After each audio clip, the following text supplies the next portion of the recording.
बताती है दुनिया तेरे रास्ते से, इशारों से मुझको बुलाती है दुनिया, इशारों से मुझको बुलाती है दुनिया।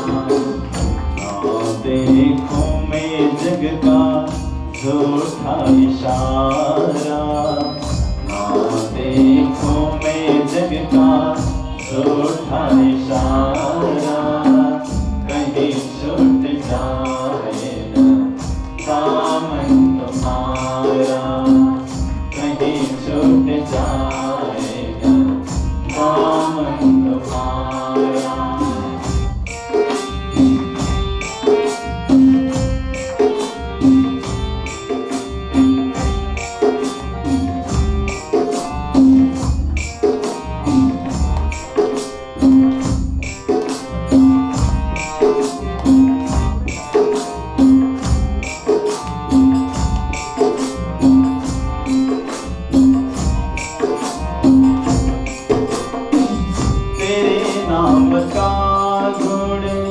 गाता रहूं मैं तेरे नाम का,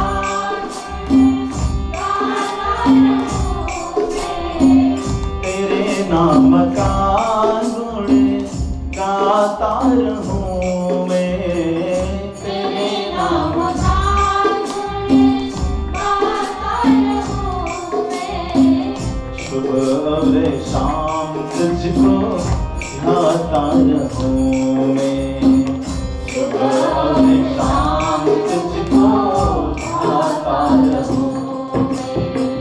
तेरा नाम मुझको है प्राणों से प्यारा, तेरा नाम मुझको है प्राणों से प्यारा, कहीं छूट जाए ना दामन तुम्हारा, कहीं छूट जाए ना दामन तुम्हारा। मेरे सतगुरु मुझको देना सहारा, मेरे सतगुरु मुझको देना सहारा, कहीं छूट जाए ना दामन तुम्हारा, कहीं छूट जाए ना दामन तुम्हारा, कहीं छूट जाए ना दामन तुम्हारा। सद्गुरु महाराज की हामी मन्दस्वरको बसाइमा छौँ। प्रणजी महाराज कामापाडीबाट आमेर सागानेर हुँदै पूर्वमण्डलको बसाइलाई पुरा गरेर उदयपुर पुग्नु भएको छ।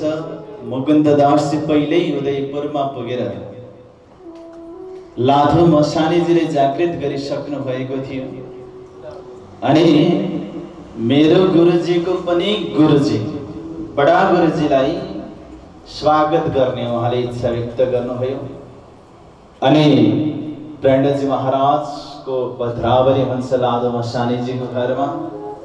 त्यहाँ पुगेपछि बाइजू महारानीलाई पनि बोलाइन्छ, आग्रादेखि आउनुहुन्छ। पुनः 12 मोमेनहरू पनि मुक्त भएर त्यहाँको बसाइलाई पुरा गरे पछाडि मिल्नको लागि भनेर जानुहुन्छ। नयाँ मण्डानसुर हुन्छ। उदयपुरका राजा रामसिंह राणा उहाँले जागृत गर्ने कोसिस गर्नुहुन्छ, किनकि प्रणजी महाराजले राजालाई ठीक पार्न राजा नै चाहिन्छ, बाघलाई टक्कर लिन बाघ नै चाहिन्छ, सिंहलाई टक्कर लिन सिंह नै चाहिन्छ भन्ने लागेर बादशाहलाई टक्कर लिनेवाला एउटा वीर राजाको खोजीमा निस्किनु भएको छ। राजा ने मलोरे राणे राय तणौ धर्म जाता कोही दौडो, यो क्रान्तिकारी आवाजलाई बुलन्द गरेर अगाडि बढिरहँदाखेरि ऊ भित्रको केही अंकुर छ कि भने आश पलायो। कोसिस पनि गरियो। उसलाई भनियो कि धर्म चर्चा म गर्छु, केवल मेरो पक्षमा तिमी उभिदियो। तर ऊ डरायो। उसले भन्यो त्यो हिम्मत ममा छैन, तपाईहरू मेरो मुलुक छोडेर गइदिनुहोस्। प्रणजी महाराज सोच्नुहुन्छ हम तो हात हुकुम हक के हात हुकुम, म त हुकुमको अधीनमा छु। परमात्माले सायदै मलाई यहाँबाट निकालेर अन्यत्र लैजाने सिलसिलामा मलाई जुटाउनु भयो। यो लागेपछि त्यहाँबाट अगाडि बढ्नुहुन्छ। त्यहाँ कसैले दोष दिनु भएन, न राजालाई दोष दिनुभयो, न समाजलाई दोष दिनुभयो, न समयलाई दोष दिनुभयो। उहाँले पोजिटिभ रियाक्सन दिनुभयो कि परमात्माले नै अब यो ठाउँबाट निकालेर मलाई अन्यत्र पठाउँदै हुनुहुन्छ। त्यसपछि उहाँ उदयपुरबाट रामपुरा दुधलाई हुँदै मन्दसर पुग्नुहुन्छ। प्रणजी महाराजले देख्नुभयो ठाउँ ठाउँबाट समाजबाट सुन्दर साथको लागि भनेर वस्त्र आभूषण महँगा बर्तनहरू दिएका छन्। वास्तवमा यी महँगा चीज वस्तुहरूको आकर्षणमा परेर श्रृंगारपट्टि गएर साधना बिर्सिन्छ भन्ने लागेर मोमेन्टहरूलाई भेष परिवर्तन गराउनुहुन्छ। किनकि प्राणजी महाराजको दिमागमा छ अब छिट्टै पन्नाजीमा जागने रास हुनेवाला छ। जसरी ब्रजबाट रासमा प्रवेश गर्दा योगमायाको ब्रह्माण्डमा योगमायाकै तन धारण गरेर योगमायाकै दिव्य श्रृंगार गराइयो, त्यसै गरी जागने रासमा ब्रह्मात्माहरू जागनेको ब्रजबाट प्रमोसन भएर जाँदैछन्। केही न केही परिवर्तन गर्नुपर्छ भन्ने लागेर निर्गुण भेष धारण गराउनु भयो। आफू पनि निर्गुण भेषमा सुशोभित भएर अगाडि बढ्नुहुन्छ। यो भेषलाई लालदास महाराजले भन्नुहुन्छ त्यतिको शोभा त ब्रह्माण्डमा अर्को कुनै शोभा नै छैन। लगा प्यार फकीरी से, फकीरीसँग प्यार भएको छ। जब प्रेम हुन्छ नि, प्रेम भइसके पछाडि बार बार देख्ने मन हुन्छ, उसलाई बोली सुन्ने मन हुन्छ, निकटमा बस्ने चाहना हुन्छ। जब फकीरीसँग त्यो प्रेम उत्पन्न भए पछाडि फकीरीलाई अपनाउनु भयो जीवनमा अनि खाली हात लिएर अगाडि बढ्नुहुन्छ। कुनै समयमा राजमहलमा बस्नेवाला मोमिनहरू पनि त्यो युद्धमा सहभागी छन्।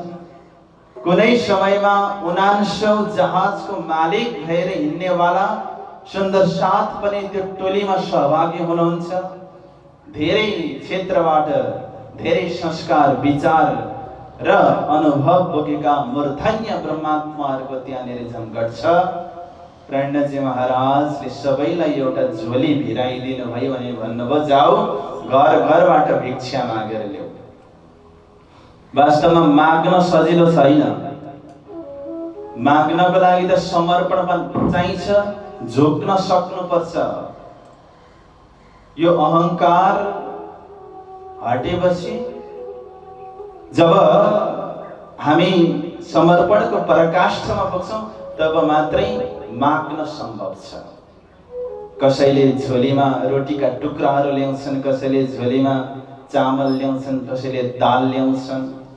विशेष गरी बाईको टोलीलाई भोजन बनाउने प्रसाद तयारी गर्ने सेवा दिलाउनु भएको छ। भाइको टोलीलाई खानेकुरा खोजेर ल्याउने जिम्मेदारी दिनु भएको छ। त्यहाँ बाहिर भाइ मिलेर सेवा दिव्य गरिरहेका छन्। अनि प्रणजी महाराज त्यसैको बीचमा पनि सोध्नुहुन्छ ओहो यो झोलीको त आज एकदमै मिठो, कसले ल्याउनु भएको भनेर सोध्नुहुन्छ। अनि त्यो भेडबाट सुन्दर साथले त्यो झोली मेरो हो भन्दाखेरि उसलाई स्याबासी दिनुहुन्छ। यो प्रकारको दिव्य लीला चल्दैछ। कहाँदेखि? मन्दस्वरदेखि सुरु भए पछाडि प्रणजी महाराजले राजाको तलास गरिरहनु भएको छ। कुन राजामा त्यो योग्यता होला भन्ने कुरा परीक्षण उहाँले गरिरहनु भएको छ। उहाँले सुन्नुभयो एक कट्टर हिन्दू राजा भाव सिंह हाडा जो औरंगाबादका हुनुहुन्थ्यो, सायदै उहाँले मेरो अभियानमा साथ दिनुहुन्छ भन्ने उहाँलाई लाग्यो। अनि मुकुन्द दासजीलाई त्यहाँबाट पठाउनुहुन्छ। मुकुन्ददासजी मन्दसौरबाट जानुहुन्छ। 8 महिना औरङ्गाबादको बसाई त्यहाँ रहन्छ। भावसिंह हाडासँग भेट हुन्छ अनि भावसिंह हाडालाई आफ्नो गुरुजीको विषयमा, गुरुजीको अभियानको विषयमा उहाँले नेतृत्व गर्न खोज्नु भएको धर्मको विषयमा परिचय गराए पछाडि भावसिंह हाडाले पनि आफ्नो राज्यमा स्वागत गर्ने सोच बनाउनुहुन्छ। हेर्नुहोस्, प्रणजी महाराज एक महापुरुष, उहाँले अलग अलग मुलुकमा जानुहुन्छ र विशेष गरी राजालाई सम्झाउनुहुन्छ र राजाले आफ्नो दरबारमा उहाँको टिमलाई स्वागत गरिरहेको छ। यसबाट प्रणजी महाराजको ज्ञान, उहाँको प्रताप, उहाँको यश र कीर्ति कति थियो भन्ने कुरा पनि प्रमाणित हुन्छ। किनकि राजाले हत्तपत्त विश्वास गर्दैन। राजाले विश्वास गर्ने योग्यता कमाइसँग हुन्छ। प्रणजी महाराजको त्यो तेजले गर्दा, त्यो उहाँको व्यक्तित्वको प्रतापले गर्दाखेरि राजा महाराजाहरू आकर्षित भएर उहाँले आफ्नो दरबारमा स्वागत गरिरहेका छन्। यिनीहरूले जब निम्तो पाइयो, राजाले पठाउनु भयो मुकुन्ददासजीलाई कि तपाईँका गुरु कृष्णदासलाई बोलाएर लिएर आउनुहोस् भनेपछि मुकुन्ददास पुनः फर्केर आउनुहुन्छ अनि प्रणजी महाराजलाई हात्तीमा चढाएर औरङ्गाबादको यात्रातर्फ अगाडि बढाउनुहुन्छ। यो प्रसङ्ग हिजो हामीले सुनेका छौँ। अब आजको प्रसङ्गको चर्चा सुन्न गइरहेका छौँ। प्रणजी महाराज मन्दसौरबाट अगाडि बढ्नुहुन्छ। सीतामौ नौलाई हुँदै हुँदै उज्जैन पुग्नुहुन्छ। उज्जैनमा उहाँ 22 दिन रहनुहुन्छ। लालदासकृत वितकमा 22 दिनको वितकको विशेष चर्चा छ। जब इन्द्रावती आत्मा र सद्गुरु महाराजको मिलन भयो, दोस्रो मिलन, त्यति बेला पनि उहाँहरू 22 दिन समय व्यतीत गर्नुहुन्छ। अनि सिद्धपुरमा भगवान रेवादासले पनि प्रणजी महाराजको 22 दिन सेवा गर्नुहुन्छ। यहाँ उज्जैनमा पनि प्रणजी महाराजले 22 दिनको बसाइलाई पुरा गर्नुहुन्छ। उज्जैनको खास वितक भनेको अलग अलग ठाउँमा महामती प्रणजी महाराजको पधरावनी हुन्छ। मान्छेले फरक फरक चाहना, आस्था, श्रद्धा र विश्वास राखेर निम्ता दिनुहुन्छ अनि त्यहाँ प्रणजी महाराज गएर आफ्नो चरण राख्दिनुहुन्छ। यो पधरावनीको विशेष प्रसङ्ग छ। उज्जैनसम्म यात्रा तय गर्दाखेरि उहाँको 16,433 किलोमिटरको यात्रा पुरा भएको छ। उज्जैनको कुरा गरिरहँदाखेरि उज्जैन एउटा पावन पवित्र भूमि हो। कुम्भ मेलाको आयोजन उज्जैनमा हुन्छ 4 ठाउँमा, हरिद्वार, उज्जैन, प्रयाग र नासिक। त्यो मध्ये उज्जैन एउटा ठाउँ हो र उज्जैनमा राजा विक्रमादित्य प्रसिद्ध हुनुहुन्छ अनि उज्जैनमा राजा भर्तृहरि प्रसिद्ध हुनुहुन्छ। यो दुई प्रसिद्ध नाम हो। विक्रमादित्यको कुरा गर्दाखेरि हामी जो विक्रम सम्वत अहिले चलाइरहेका छौँ, अहिले वर्तमानमा विक्रम सम्वत कति चल्दैछ? 2079 साल चल्दैछ। यो चलाउनेवाला उज्जैनका राजा विक्रमादित्य हुनुहुन्छ। उहाँको भाइ जसको नाम थियो भर्तृहरि, उहाँ प्रसिद्ध राजा हुनुहुन्थ्यो। त्यति मात्र नभएर उहाँ एक लेखक पनि हुनुहुन्थ्यो, साहित्यकार पनि हुनुहुन्थ्यो। उहाँले नीति शतक लेख्नुभयो, उहाँले श्रृङ्गार शतक लेख्नुभयो, उहाँले वैराग्य शतक लेख्नु भएको छ। हरेक शतकमा 100 श्लोकहरू छन्, बडा सुन्दर छन्। राजा भर्तृहरिको छोटो किस्सा म यहाँ प्रस्तुत गर्न चाहन्छु चन्द्रसाजी। राजा र रानीको बीचमा बडा सुन्दर प्रेम थियो, अत्यन्तै प्रेम।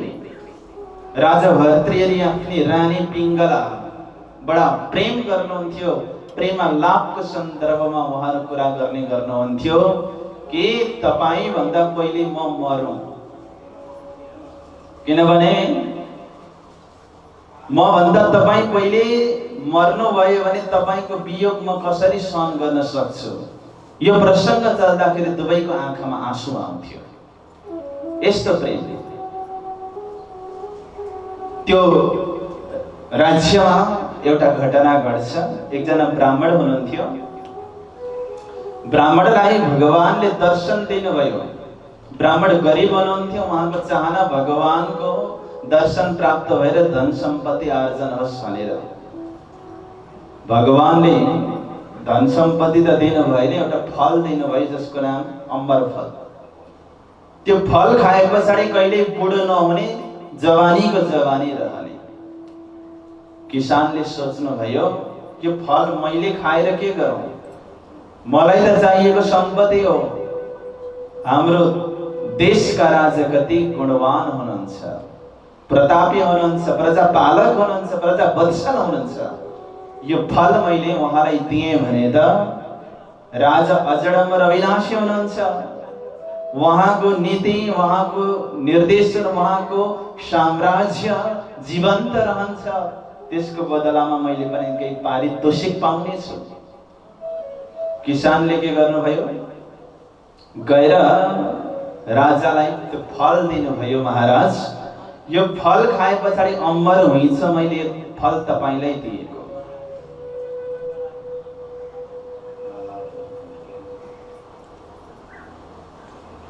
फल तपाईलाई म दिन्छु। राजाले केही असर्फीहरू दिनुभयो। त्यसको बदलामा किसानलाई चाहिएको थियो त्यो। राजाले विचार गर्नुभयो यो फल म खानेछु अनि अमर हुनेछु। म त अमर हुनेछु, तर मेरी रानीको के गति हुनेछ, किनकि म त रानीभन्दा पहिले मर्न चाहन्छु। त्यसको मतलब म यो फल खान्न। यो फल मेरी अतिशय प्रियसी, प्रियतमा मेरी रानीलाई दिन्छु, पिङ्गलालाई।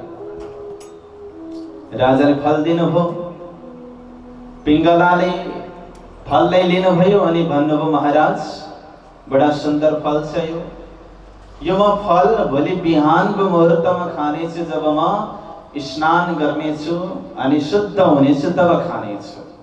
विचार गर्नुभयो। राजाले फल दिनुभयो रानीलाई। रानीले विचार गर्नुहुन्छ यो फल मैले खाएर के गरौँ, यो फल त म मेरो अतिशय प्रिय पात्रलाई दिनेछु भनेर उहाँको दिमागमा एक दरोगाको ख्याल आयो। किनकि गोप्य रूपमा त्यस देशकी रानी दरोगासँग प्रेम गर्थिन्। अनि दरोगाले लगेर दिनुभयो। रानीले त्यो फल खानु भएन। यो सत्य घटना। दरोगाले भन्नुभयो यो फल म अहिले खान चाहन्न, म बादमा खान्छु। दरोगाको पनि एक गणिकासँग प्रेम थियो। अनि त्यो फल पुग्यो कसकोमा, गणिकाकोमा। गणिकाले सोचिन् म त त्यसै पनि बिग्रेकी, मैले यो फल खाएर केही हुनेवाला छैन। राजा कति प्रजावत्सल हुनुहुन्छ, म महाराजलाई लगेर दिन्छु भनेपछि त्यो फल घुमिफिरी कहाँ आयो। राजाले थाहा पाइहाल्नुभयो कि रानीले पक्कै विश्वासघात गरेकी छिन्, किनकि त्यो फल त मलाई थाहा छ। अनि राजाले सोध्नुभयो रानीलाई गएर, प्रियसी त्यो मैले फल दिएको थिएँ नि तिमीलाई, त्यो फल के गर्यौ? रानीले भनिन् त्यो फल त मैले खाइसकेँ। त्यसो भनेपछि राजाले विचार गर्नुभयो र भन्नु पनि भयो, त्यो फल त अजड अमर अविनाशी गराउने फल थियो, तिमीले खायौ, म खाएँ। त्यसो भए त अजड अमर अविनाशी हुनुपर्छ, टेस्ट गर्छु तिमी अजड अमर अविनाशी भयो कि भएनौ भनेर सेनालाई बोलाउनु भयो। अनि भन्नुभयो रानीको शिर काट्दिनु, किनभने अजड अमर अविनाशी भएको भने त मर्दैन भनेर सेना तरबार उठाएर आइसके पछाडि रानी नतमस्तक हुन्छन्, महाराज मबाट एउटा गल्ती भयो। आखिर राजालाई त थाहा छ, के थाहा छ के गल्ती भयो भन्दा त्यो मैले फल नखाएर त्यो त मेरो प्रेमी दरोगालाई दिएको थिएँ। राजालाई एकदम वैराग्य आयो, धक्का लाग्यो, किनकि विश्वासघात भन्दा ठुलो मृत्यु अर्को पनि हुँदैन। ओहो, स्त्रियम चरित्र पुरुषस्य भाग्य दैवम न जानेति कुतो मनुष्य। यो थाहा हुने चिज रहेनछ स्त्रीको चरित्र र पुरुषको भाग्य। त्यस पछाडि उहाँलाई वैराग्य आयो अनि वैराग्य शतक लेख्नुभयो। यो राजा भर्तृहरिको मैले थोरै कथा तपाईलाई सुनाए प्रसङ्गमा। यो उज्जैनको वसाइलाई पुरा गर्नुभयो प्रणजी महाराज। धेरै ठाउँमा त्यहाँनिर पत्रावली भएको छ। त्यस पछाडि अगाडि बढ्नुहुन्छ अनि औरङ्गाबादको लागि भनेर निस्किने हुन्छ। तर त्योभन्दा अगाडि औरङ्गाबादमा एउटा घटना घटेको हुन्छ मुकुन्ददासजीको जीवनमा। किनकि मुकुन्ददासजी त मन्दसरबाटै जानु भएको छ त्यहाँनिर। त त्यस्तो के घटना घट्यो यो प्रसङ्ग यहाँ ललेश महाराजले राख्नु भएको छ। औरङ्गाबादसम्म पुग्दाखेरि उहाँको यात्रा 17,143 किलोमिटर भएको छ। अनि औरङ्गाबादको राजाको नाम हो राजसिंह राणा। भन्नुहोस् त के हो? प्रणजी महाराज कहाँ पुग्नुभयो? कहाँ पुग्नुभयो? औरङ्गाबाद पुग्नु भएको छ। ठिक छ हो। कहाँ पुगिएको छ, कुन पृष्ठभूमिमा वितक बोलिँदैछ, त्यही धरातलमा बसेर वितकलाई सुन्नुपर्छ सुन्दर साथी। अब आउनुहोस् औरङ्गाबादमा मुकुन्ददासजीको जीवनमा जो घटना घट्यो म त्यो तपाईलाई सुनाउँछु। गए भावसिंह के उत किसबल बैठे दुकान, खिमाई भाई संग्रहे मुकुन्ददास निर्गुण जान। मुकुन्ददासजीको साथमा केशव जी, वल्लभ जी, खिमाई भाइ पनि साथमा जानु भएको थियो। केतेक महिने फिरे भेष राखे निर्गुण भेष त पहिलेदेखि नै उहाँले लगाउनु भएको छ। केही महिना त्यहाँनिर भड्किनु भयो। वेदान्तको पक्का खोजिया रहे बीच निर्गुण। उहाँहरू ज्ञानी हुनुहुन्थ्यो, वेदान्तको विषयमा चर्चा गर्दै रहनुभयो। 6-7 महिनासम्म त्यहाँ भड्किँदा पनि राजाको सम्पर्कमा उहाँहरू पुग्न सक्नु भएन। जब लगे मुरक्ने तब दिल में किया विचार। जब फर्किने सोचमा उहाँहरू जानुभयो। किनकि कार्य सिद्ध नभए पछाडि त बसिरहने अर्थ र प्रयोजन रहँदैन त्यहाँ। जब फर्किने विचार गर्नुभयो त्यति बेला उहाँको दिलमा एउटा कुरा के उब्जियो भने मैं फिरा काहे जाऊं जनाऊं जित व्यवहार। प्राणनाथजीले त्यत्रो ठुलो आशा बोकेर भावसिंह हाडासँग सम्पर्कको सूत्र मुकुन्ददास बन्न सकोस् भन्ने भरोसा राखेर मलाई पठाउनु भएको छ। अनि उहाँलाई मैले वचन दिएर आएको छु म पक्कै पनि उहाँलाई राजालाई पोजिटिभ बनाउँछु भनेर। अनि 6-7 महिना यहाँ बसेर फेरि म फर्केर गएर प्रणजी महाराजलाई भनौँ कि मबाट कुनै कार्य हुन सकेन। त्यो त घोर निराशाको विषय बन्ने छ। जबसम्म ठोस परिणाम मेरो हातमा आउँदैन तबसम्म म फर्केर जान्न र मेरो अनुहार प्रणजी महाराजको अगाडि देखाउँदैन। यसलाई भनिन्छ कमिटमेन्ट। कमिटमेन्ट भनेको प्रतिबद्धता, संकल्प। काम संकल्पबाट गर्नुपर्छ। योजना त धेरै बन्छन् तर संकल्प बनाएर गरेको कार्य मात्रै सिद्ध हुन्छ। अब त्यहाँ बस्नु भयो। भिख मागे 2 रुपैयाँ ए ताके लिए वस्त्र। एउटा युक्ति सोच्नुहुन्छ। किनकि युक्ति अपनाउनु पर्छ कुनै कार्य बनाउनु छ भने। भिख मागे 2 रुपैयाँ, त्यो समयको 2 रुपैयाँ भिख मागेर प्राप्त गर्नुभयो उहाँले। अनि ए ताके लिए वस्त्र, एउटा वस्त्र किन्नुभयो, रेशमको वस्त्र। त्यसको थैली बनाउनु भयो अनि प्रसाद राख्नु भयो त्यसमा।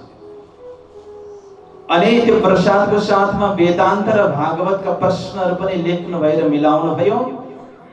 महन्त रामदास राई 3 देखे बीच बजार। रामदास महन्त जो राजगुरु थिए, राजाका हजुर थिए। मुकुन्ददासले बजारको बीचमा उनले देखे। मिले मुकुन्ददासको पहुँचाया नाले पार। मुकुन्ददासलाई देखे पछाडि रामदास महन्तजीले विचार गर्नुभयो यो नयाँ आएको साधु पक्कै पनि प्रतापी छ। यसको ज्ञानको त राम्रो दर्जा छ।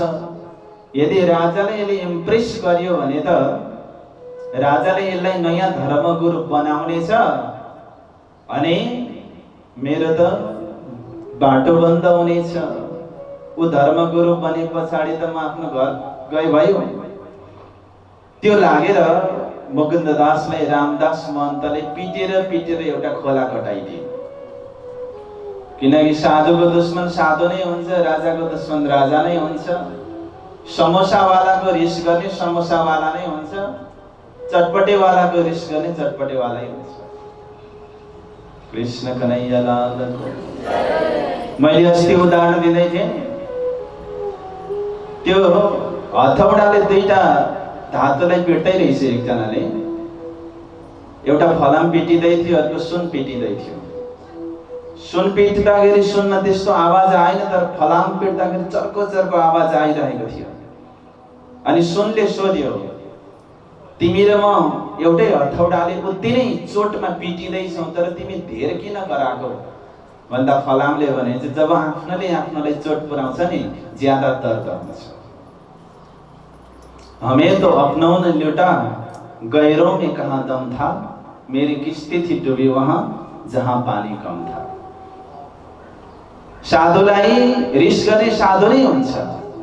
सजातीयको बीचमा यो प्रतिस्पर्धा चल्छ। खोला कटाइदिनु भयो, तै पनि हार मान्नु भएन।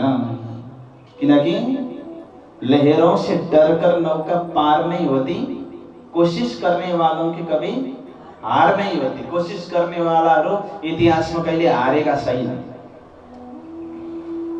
उहाँ के गर्नुभयो भने एउटा देवीको मन्दिर भित्र गएर बस्नुभयो, जहाँ भावसिंहाडा पूजा गर्नको लागि भनेर जानुहुन्थ्यो। त्यहाँ लुकेर बस्नुभयो। किनकि बाटोमा देखिने बित्तिकै त रामदास महन्तले भनेका छन्, फेरि यहाँ अनुहारतिर देखेँ भने अझै बढी पिट्नेछु भनेर। अनि मन्दिरभित्र लुकेर बस्नु भएको छ। भावसिंह आउनुभयो। उत भावसिंह आवत पाती द्यूं हाथ में, ऐसा विचार करके जाए छिपके बैठी त। जब भावसिंह आया पाती प्रसाद दिया त। भावसिंह आडे जब आइपुग्नु भयो नि, पाती चिठी प्रसाद त्यहाँनेरि दिनुभयो। भावसिंह शिर चढाएकी लै थैली उस वखत। भावसिंहजीले त्यो प्रसादको त्यो थैली छ, त्यसलाई शिरमा राखेर लिएर जानुभयो। अनि भित्र जानुभयो विशिष्ट कक्षमा आफ्नो दरबारको। अनि त्यो प्रसादी खोलेर हेर्दा त्यहाँ वेदान्तका प्रश्नहरू छन्, भागवतका प्रश्नहरू छन्। त्यो देखेर इम्प्रेस हुनुभयो उहाँ। भावसिंहलाई भाव आयो। पछि हकीकत श्री राजकी मुकुन्ददासजीले बोलाउनु भयो। अनि मुकुन्ददासजीले भन्नुभयो, मेरो त गुरुजी हुनुहुन्छ, म शिष्य मात्रै हुँ। मेरो गुरुजीले ब्रजराजको यस्तो विलक्षण चर्चा गर्नुहुन्छ कि उहाँले चर्चा गर्दा यस्तो लाग्छ कि साक्षात् श्री कृष्णजी पधार्नु भयो, प्रकट हुनुभयो। उहाँ त वास्तवमा कृष्णको स्वरूप नै हुनुहुन्छ। एकैचोटि त्यो ब्रजराज गर्नेवाला स्वरूप नै यहाँ जागनीमा आएर लीला गर्दै हुनुहुन्छ भने राजाले पत्याउँदैन। अनि परोक्ष कुरा गर्नुभयो कि उहाँले चर्चा गर्दाखेरि यस्तो लाग्छ कि ब्रजमा लीला भइरहेको छ, रासमा लीला भइरहेको छ भन्दाखेरि भावसिंहजीले यो ठान्नु भयो कि वास्तवमा कृष्णको लीलाको चर्चा गर्नेवाला उत कृष्ण नै हो। त्यसैले भावसिंहले नयाँ नाम दिनुभयो प्रणजी महाराजलाई, कृष्णदास भन्ने। के दिनुभयो? पछि हकीकत श्री राज की, कहाँ है स्वामी कृष्णदास? कृष्णदास कहाँ हुनुहुन्छ? तुमको क्यों कर भेजिया कहो अपनी दिल आस? तिमीलाई कुन प्रयोजनको लागि पठाएको भन भन्दाखेरि मुकुन्ददासजीले भन्नुहुन्छ कि मेरो गुरुजीलाई राजा चाहिएको छ तपाईँ जस्तै। सायदै मेरो गुरुजीले खोजिरहेको राजा तपाईँ नै हो। त्यसकारण तपाईँसँग एकचोटि बसेर धर्म चर्चा गर्न चाहनु भएको छ मेरो गुरुजीले भनेपछि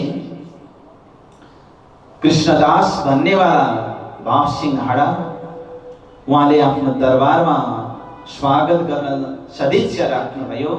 तर त्यही छेउमा रामदास महन्तजी बस्नु भएको छ।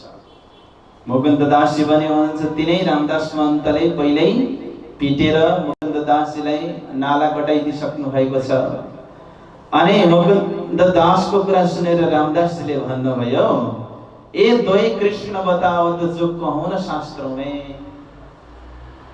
रामदासजीले के भन्नुभएछ, राजा यी मुकुन्ददासजीको कुरामा नलाग्नुहोस्, यिनले के गर्छन् दुईटा कृष्ण छ भन्छन्। मुकुन्ददासजीले त तीनटा कृष्ण भनेका थिए, एउटा भोले हुन्थे। वास्तवमा कृष्णको लीला छ नै त्यस्तो। कृष्ण की लीला अटपटी झटपट लखिने कोई, जब मन के खटपट मिटे तब चटपट दर्शन भए। त्यस्तो वाला स्वरूप लीला हेर्दाखेरि पनि तीन ठाउँमा बाङ्गो छ नि उहाँको स्वरूप। त्यस्तै लीला पनि तीन प्रकारको छ उहाँको। एक भेद है वैकुण्ठका, दूजा है गोलोक, तीजा धाम अखण्डका, कहत पुराण विवेक। यो कुरा पुराणले विवेकपूर्ण ढङ्गले भनेको भनेर सन्तहरूले भन्नुभएको छ। इनका मुख न देखी चर्चा कैसी छे। राजन यी मुकुन्ददासजीको मुख न हेर्नु है, यिनले चर्चा गरेको एकदम गलत बताउँछन्। हुँदै नभएको दुईटा कृष्ण भनेर यिनले व्याख्या गर्छन्। तब भाव सिंह बोलिया, ऐसे काहे कहो त? रामदासजी यस्तो किन भन्दै हुनुहुन्छ? दरबारमा आएको अतिथिलाई उहाँ पनि विद्वान हुनुहुन्छ। ये तो भला कहता है, यिनले जे भनेका छन् राम्रो लागेको छ मलाई त। ये तो भला कहता है, निज स्वरूप बतावत मलाई परमात्माको निज स्वरूप यिनले चर्चा गरेर सुनाएका छन्। भाव सिंह जानिया ए दज्जाल हरामखोर। भाव सिंहलाई त्यति बेला थाहा भयो कि रामदास महन्त एउटा दज्जाल हरामखोर। हे ए इनका दुश्मन तो करतै था स्वर। सायदै रामदासलाई मुकुन्ददास प्रति दुश्मनी छ अनि यो स्वर सरगाउनले गरिरहेका छन्। यस्तो लागे पछाडि मुकुन्ददासजीको लागि भन्नुभयो राजाले, ठौर देव मुकुन्ददासको हमारी हवेली पास, मेरो हवेलीकै पासमा मुकुन्ददासजीलाई रहने ठाउँ दिनु। अनि रामदासजीले भन्नुभयो, राजा मुकुन्ददासजीको सेवा म गर्छु भन्छ। राजाले के भन्नु पर्यो? हवेलीको पासमा ठाउँ दिनु नि बस्नलाई भन्दाखेरि रामदास महन्तले भन्नुभयो, मुकुन्ददासजीको सेवा म गर्छु भन्दाखेरि मुकुन्ददासजीले भन्नुभयो, इन सेवा हमारी भली करी पीठ दिखाइयो न। राजन यी रामदास महन्तजीले मेरो पहिल्यै सेवा गरिसकेका छन्, नपत्या हेर्नुहोस् त भनेर पीठ देखाइदिनु भयो। त्यहाँनिर त पिटेको चोट गएकै थिएन। देख पीठ भाव सिंहको बडा जोवा दुख लाग्यो। धक्का दे उठाए दज्जालको बुरी गाली दे मुख। धक्का दिएर रामदास महन्तलाई राजाले निकाल्दिनु भयो। जो मेरे यहाँ आवत ताकि ऐसी सेवा करता, मेरो दरबारमा आएको पाहुनालाई यस्तो सेवा गर्छौ तिमी? निकसो हमारा देश से, जाओ देश में तिमी, मेरो मुलुकमा तिमी बस्नु पर्दैन, एउटा निक्लेर गइहाल। राजाको हुकुम बाबाको दुहाई। राजाले हुकुम दिए त सक्यो, देश निकाला गर्दैन भयो। कसलाई? रामदास महन्त जो धर्मगुरु थिए उनलाई। वास्तवमा भागवतमा भनेको छ, जसलाई देश निकाला गरिन्छ नि जुन ब्राह्मणलाई, देश निकाला गर्नु भनेको ब्राह्मणको जीवनको लागि मृत्युभन्दा ठुलो सजाय हो। वपनम द्रविडा दानम स्थानां निर्यपणम तथा एष हि ब्रह्मबन्धूनां बधो नान्यो स्थितैहिक। यो प्रसङ्ग अस्वस्थामालाई मण्डन गरेर देश निकाला गरेको प्रसङ्गसँग सम्बन्धित छ भागवतमा। वास्तवमा ब्राह्मणलाई मृत्युभन्दा ठुलो सजाय दिनु पर्यो भने उसलाई शिर मुण्डन गरिदियो भने मृत्युभन्दा ठुलो सजाय हुन्छ। ब्राह्मणको सम्पत्ति हरण गर्नु त्यो पनि मृत्युभन्दा ठुलो सजाय हो। अनि देश निकाला गर्नु यो पनि ठुलो सजाय हो। वास्तवमा कसैको हामी घृणाको पात्र बन्छौं अथवा कसैले हामीलाई बहिष्कार गरियो भने, कसैले इग्नोर गरियो भने त्यो निकै ठुलो दुःखको विषय हो। किनकि इग्नोर्ड हुनु भनेको त ठुलो दुःखको विषय हो नि। कसैले बहिष्कार गरिदियो, जस्तो समाजले बहिष्कृत गरिदियो र त्यो समाजमा पाइला टेक्न पाइएन भने वास्तवमा मृत्युभन्दा ठुलो सजाय त त्यो हुँदै हो, व्यवहारिक रूपले सोच्ने हो भने पनि। त देश निकाला गरियो। मुकुन्द दास की निशा करी प्रश्न पूछे पंडित। मुकुन्द दासजीलाई बल्ल राजाले न्याय दिनुभयो। अब मुकुन्द दासजीलाई एक्सेप्ट त गर्नुभयो, तर परीक्षा बाँकी छ। यिनको ज्ञान कति छ भन्ने कुरा लाग्यो भावसिंह आडालाई। अनि शास्त्रार्थ गराउने योजना बनाउनुहुन्छ, किनकि शास्त्रार्थबाट मात्रै विद्वानको असली परीक्षा हुन्छ। वादे वादे जायते तत्त्वबोध। वाद विवादबाटै सार कुरा निस्किन्छ। मन्थन गरे पछाडि जब घिउ निस्किन्छ नि, त्यसै गरी नै तर्क वितर्क संवादको माध्यमबाट एउटा निष्कर्ष निक्लिन्छ। विद्वानहरूसँग बहस गराउने भन्ने सोच्नुभयो भावसिंह आडाले। अनि पण्डितजीहरूसँग प्रश्न उत्तरको कार्यक्रम राख्नुभयो। आया न जवाब उनको निन्दा लगे गर्ने। उनीहरूले जवाब पाएन, उनीहरूले निन्दा गर्न थाले। अनि फेरि एउटा शास्त्रार्थ अझै व्यवस्थित ढङ्गले गराउने भन्ने सोच्नुभयो। त्यति बेला एउटा शर्त राख्नुभयो मुकुन्द दासजीले। उहाँ पनि ज्ञानी हुनुहुन्छ। ज्ञानीले दिमागले सोच्छन्, प्रेमीले दिलले सोच्छन्। ज्ञानी र प्रेमीको चालचलन मिल्दैन। प्रेमले दिवानगी ल्याउँछ, ज्ञानले चतुराई ल्याउँछ। चतुर र दिवाना यिनीहरूको तालमेल तानामा मिल्दैन। जिन जान पाया नै हे पावनहार परवान, सोच छुपैन छलथे वाको मिलेन काँसौँ तान। प्रेमीको तानामानाहरूसँग मिल्दैन हो, छिपेर बस्छन्। उहाँले दिमागले सोच्नु भयो, किनकि महाज्ञानी हुनुहुन्छ मुकुन्द दासजी। उहाँले एउटा शर्त राख्नुभयो। ठिक छ, शास्त्रार्थमा म बस्नेछु, तर एउटा कन्डिसनमा। के कंडीशन? मैं पूछूं जो इनको ये ताकतें बताएं, जो हारे 2 मिनट सो पनाई बांध के फिराए। दुईजना बहस गरौं, जसले जित्छ, जित्नेको जय जयकार हुनेछ। जसले हार्छ नि, त्यो हार्नेलाई चाहिँ जुत्ताको माला लगाएर बजार घुमाउने। यो कन्डिसनमा मात्रै म तर्क गर्छु। स्वीकार भयो विद्वानको च्यालेन्ज। प्रश्न 80 पंडितों लिखे, 23 मुकुन्द दास। त्यहाँका पण्डितजीले 80 प्रश्न लेख्नुभयो। मुकुन्द दासले ओन्ली 23 क्वेशन्स, 23 प्रश्नहरू तयार भए मुकुन्द दासजीको तर्फबाट। अनि 15 दिनको समय दिइयो।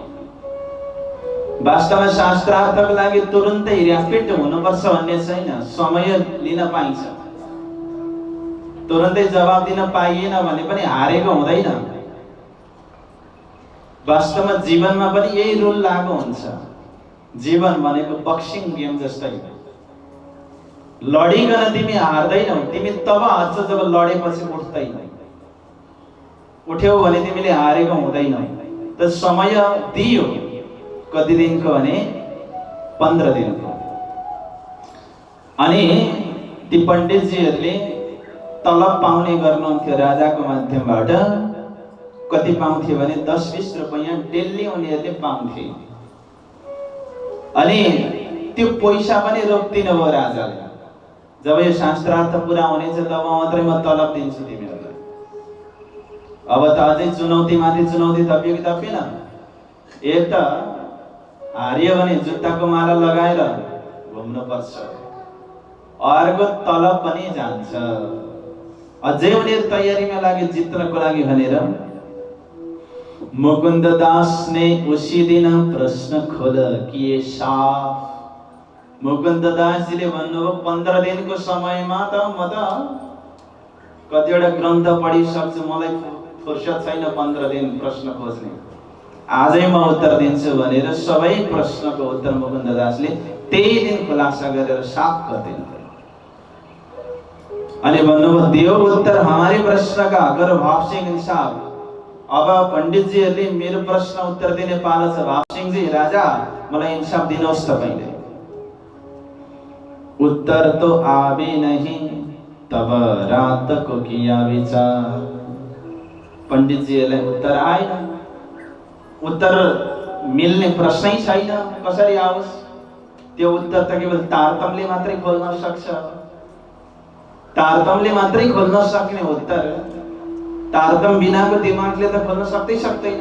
त्यो महाकारण आँटी खुल्दैन।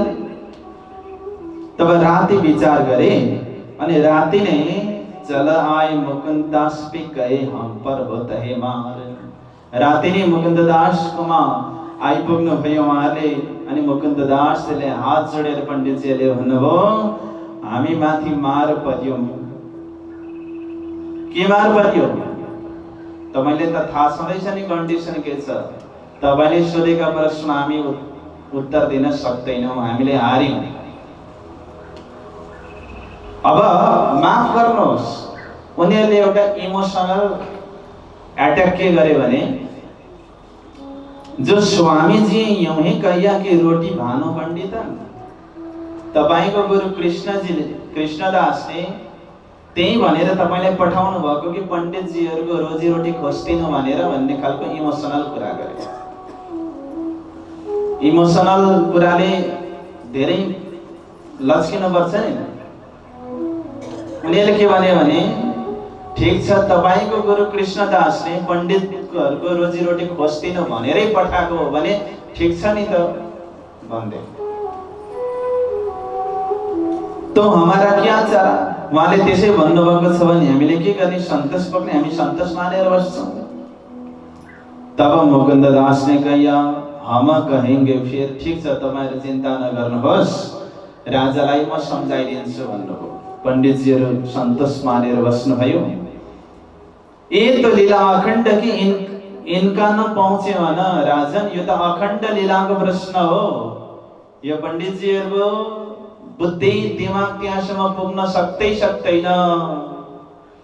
सुपना बुध अटकलसौं वेद कदेव खोजे जिन्न, मगज न पाए माहेका बाँधे माइने बारे दिन। मंगलाचरणमा पनि भनेको छ नि, सपनाको बुद्धिले जागृतसम्म पुगेर खोज गर्नै सक्दैन, किनकि सपना त सपना हो, जागृत नै हो। उहाँहरुबाट यो प्रश्नको उत्तर आउन सक्दैन, त्यो मलाई थाहा छ राजन। यिनीहरूले प्रश्नको उत्तर दिन सक्दैनन्। जो कन्डिसन हिजो राखिएको थियो त्यो फुक्का गर्दिनुहोस्। राजा पनि त्यतिकै पछाडिकिन हट्थे। तब आधा रोज छेकिया आधे का किया हुकुम। ठीक छ, हिजो ज्ञानको घमण्ड गरेर अगाडि बढ्ने यी पण्डितहरु, यिनीहरूले पनि केही सबक सिक्नै पर्छ भनेर उनीहरूले दैनिक 20 रुपैयाँ पाउँथे भने 10 रुपैयाँ मात्रै दिनुभयो कारबाही गरेर। वास्तवमा मुकुन्ददासजीले सोच्नुभयो तारतम्य यस्तो प्रकाश हो जो कसैलाई परास्त गर्नको लागि बनेको होइन, बल्कि सबैले रास्ता दिनको लागि बनेको हो। बोलो श्री प्राणनाथ प्यारे की जय। कसैलाई परास्त गर्न उद्देश्य होइन, सबैलाई रास्ता देखाउन तारतम्यको लक्ष्य हो, मर्म हो र धर्म पनि हो। ए बाणी गर्जत माझ संसार, खोजी खोज मिटावी अंधार, मुडमती न जाने विचार, महामती कै पुकार पुकार। गर्जना धेरै चीजले गर्छ, आकाशले गर्छ, नदीले गर्छ, तलाउले गर्छ, समुद्रले गर्छ, सिंहले गर्छ, राजाले गर्छ, योद्धाले गर्छ। जब आकाशले गर्जना गर्छ पानी पर्छ, जब सागरले गर्जना गर्छ तुफान आउँछ, जब सिंहले गर्जना गर्छ अन्धकार भाग्छ, जब सिंहले गर्जना गर्छ जीवजन्तुहरू भाग्छन्, जब तारतम्यले गर्जना गर्छ अन्धकार भाग्छ। बोलो श्री प्राणनाथ प्यारे की जय। यो हो तारतम्यको बल। यो प्रकारको त्यहाँ शास्त्रार्थ पुरा भएपछि ज्ञान माथि पुरा भरोसा आयो राजालाई। अरे शिष्यमा नै यस्तो ज्ञान छ, झन् गुरुमा कति ज्ञान होला। यो सौर छ नि त। बोल श्री प्राणनाथ प्यारे की शिष्यमा नै यति ज्ञान छ, गुरुमा झन् कति ज्ञान होला। राजाले तुरुन्तै महामती प्राणनाथजी महाराजलाई बोलाउनको लागि भनेर निम्ता दिनुभयो। अनि हात्ती घोडाहरूको त्यहाँनिर लाइन चल्यो, हात्ती घोडा पठाइयो अनि त्यसमा असवार भएर बाइजो महारानी सहित महामती प्राणनाथजी महाराज औरंगाबादमा प्रवेश गर्नुहुन्छ। बोलो श्री प्राणनाथ प्यारे की भाव सिंह आए के लगा दो कदम, देख दीदार न समय कृत कृत जाने आत्मा। भाव सिंह आएर महामती प्राणनाथजी महाराजको चरणमा पर्नुभयो। देख दीदार न समय, दर्शन दिएर त्यो समयमा कृत कृत जाने आत्मा, आफ्नो आत्मालाई कृत कृत्य ठान्नुभयो।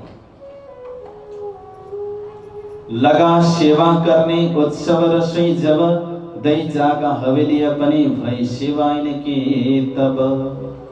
आफ्नो पस्नको लागि छेउमा स्थान दिनुभयो, त्यहाँ उत्सव भयो, रसोई भयो अनि बडा सुन्दर ढङ्गको त्यहाँनिर सेवा हुन थाल्यो। सुन नरसैया की शब्द कीर्तन तित हुआए मगन। नरसैयाजीको कीर्तनलाई सुनेर नरसिंह भगतजीले जो ब्रजलीलाको विषयमा प्रेमपूर्ण व्याख्या गर्नु भएको छ नि, त्यसलाई सुनेर उनी बडा मग्न भए अनि भाव सिंह आडा नाच्न थाल्नु भयो। यस्तो लाग्छ कि उनी साक्षात ब्रह्मात्मै पो हुन् कि भन्ने ढाँचामा। तर यहाँ मोमिनले जस्तो गरियो मात्रै भन्ने शब्द छ, मोमिनले गरियो भन्ने शब्द छैन। त्यसैले भाव सिंह आडा एक उत्तम जीव हुनुहुन्थ्यो, तर उहाँ भित्र ब्रह्मात्माको सुरता भएको चौपाईले प्रमाणित गरेको छैन। केवल एउटा उत्तम जीव हुनुहुन्थ्यो उहाँ। भगत भाव जुर रहे शिवे परमेश्वर, शक कछुनावै भगत भाव उपर। भाव बडा आयो, परमेश्वर जस्तो ठानेर उनले सेवा गरे, कुनै शंका आएन। नेत अपने अंधर पथरावत श्रीराज, आफ्नो हृदयमा श्रीराज श्री कृष्णलाई उनले विराजमान गरेको छ। रासलीला के कीर्तन राजी भवे न काज। रासलीलाको कीर्तनमा उनी बडा मग्न छन्, आनन्द मस्त छन्। आउनुहोस् हामी पनि एउटा रासपरक भजनको प्रस्तुतिमा एकछिन झुमौं कि भाव सिंहजी पनि बडा प्रेमको साथमा झुम्नु भयो। जबकि हामी त त्यो परम धामको लीलामा सहभागी आत्मा हौं।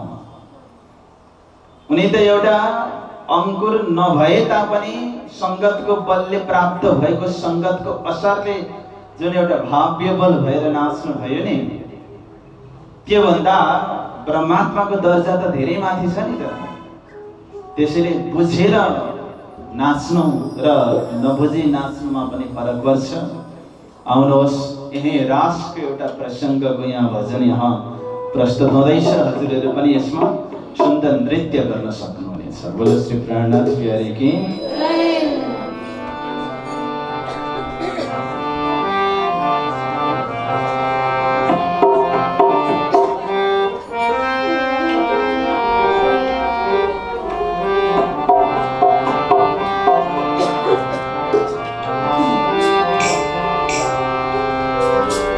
मोहन के मुख पर बंसरी, राधा की मन की पुकार।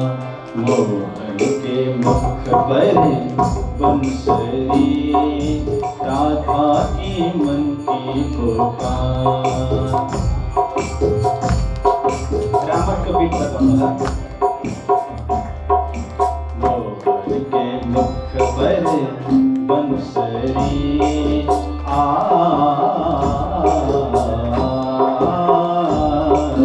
मोहन के मुख पर बंसरी, राधा की मन की पुकार। प्रवाहित सुर धारा तुम, रास की रस बन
अंश मात्र छाया नहीं रास पे अनीत की।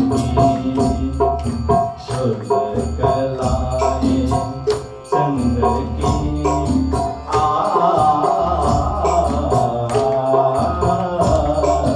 शोला कलाएं चंद्र की पूनम की सोलह श्रृंगार सुंदरम प्रभुरम का संगम चतुर्दिश गुंजे रही छम मोहन के मुख पर बंसरी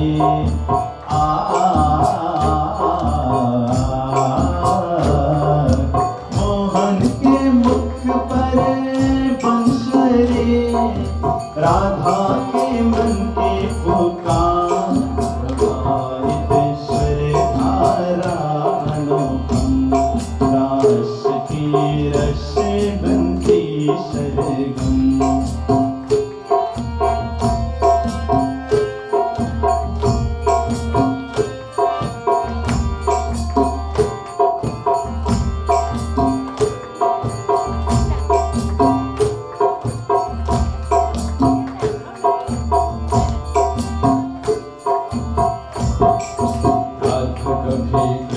कभी कृष्ण हे राधा रूप रस रस योग रस में साधा। राधा कभी कृष्ण हे राधा रूप रस रस योग रस में साधा। अष्टमी का चंद्र दोनों ओर है आधा अष्टमी का चंद्र दोनों ओर है आधा। राधा कभी कृष्ण हे राधा राधा कभी कृष्ण हे राधा।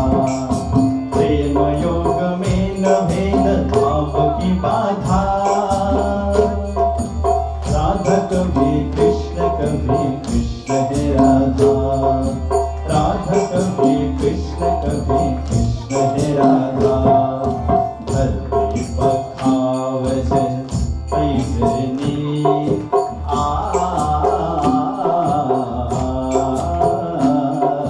धरती पखावज पैजनी अंबर पे बीड़ा की तार परश पर अर्पित स्वयं परम नित्य शासन परतम परश पर अर्पित स्वयं परम नित्य शासन परतम।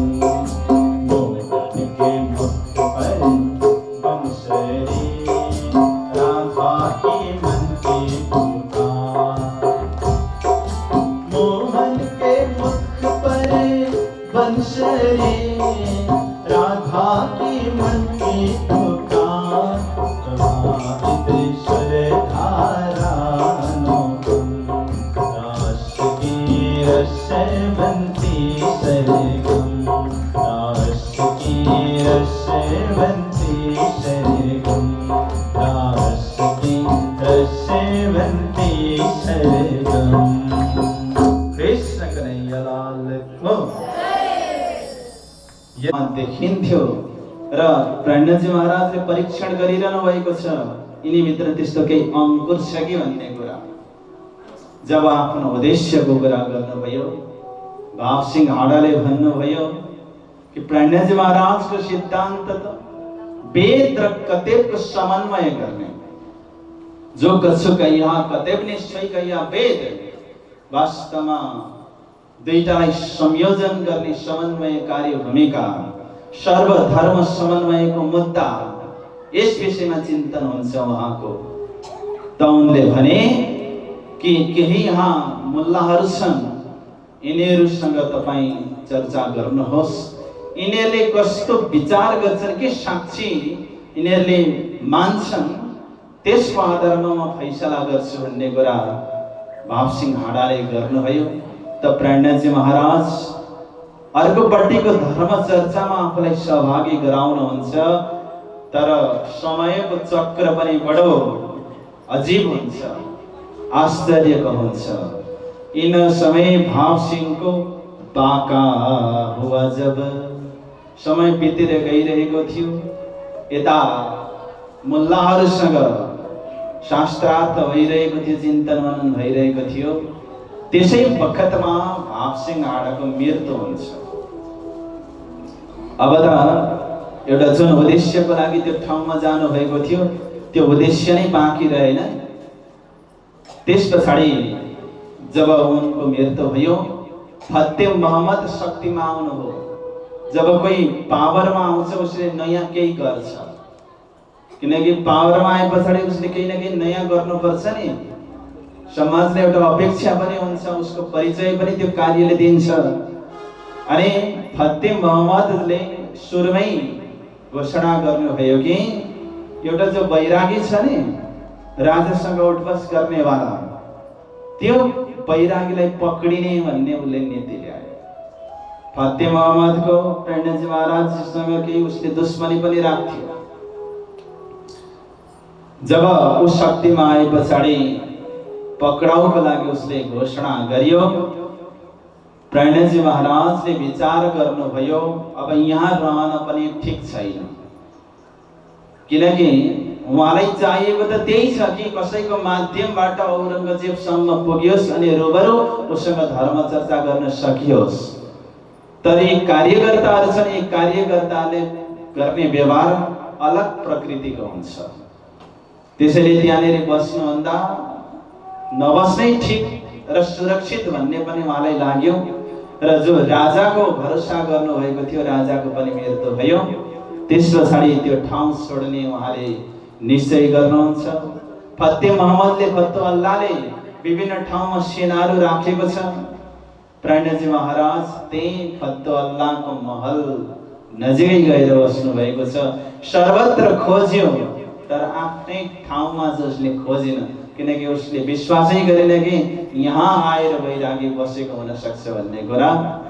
जब थाहा भयो कि ठाउँ ठाउँमा सेनाहरूले, सशस्त्रधारीहरूले गोलीगट्ठा बोकेर खोजिरहेका छन् र बन्दुकको निशानामा राखेका छन् भन्ने कुरा थाहा भयो, त्यस पछाडि त्यो ठाउँ छोडेर अन्यत्र जाने फैसला गरेर महामती प्रणजी महाराज चरणदास आदि शिष्यहरू सहित त्यो औरङ्गाबादलाई छोडेर अन्यत्र प्रस्थान गर्नुहुन्छ।